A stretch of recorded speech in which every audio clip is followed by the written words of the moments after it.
Bonjour à tous, je suis Christian Cac, docteur en économie. Cac en 3 lettres comme c'est assez clair. Et avec moi, l'économie va le devenir assez clair. Aujourd'hui, c'est le Ciné-Club d'Arlette. Bonjour Christian. Dites-moi Arlette, de quel économiste célèbre avez-vous réalisé le portrait? Aujourd'hui, nous allons parler de Joseph Schumpeter, le père de la destruction créatrice.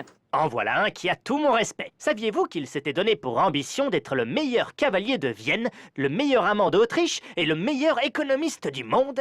Ah non, mais j'aimerais bien savoir s'il est parvenu aux 3 objectifs. Dieu seul le sait. Durant la projection, nous serons également en duplex avec des membres du club Les Amis de Cac qui commenteront ce portrait.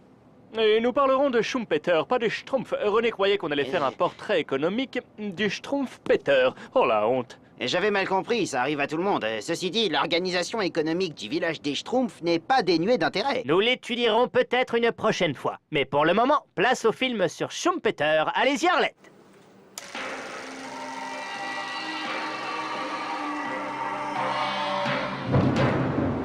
Joseph Schumpeter est né en Moravie, dans l'Empire austro-hongrois, en 1883. Il étudie à la faculté de Vienne, en Autriche, où il découvre la sociologie et l'économie.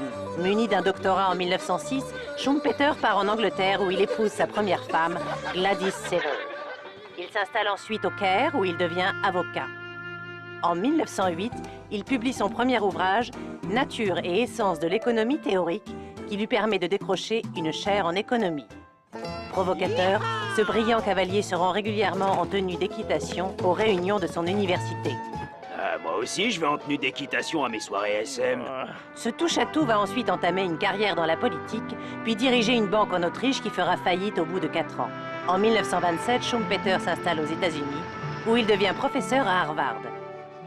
Il publie en 1942 son œuvre majeure, Capitalisme, socialisme et démocratie.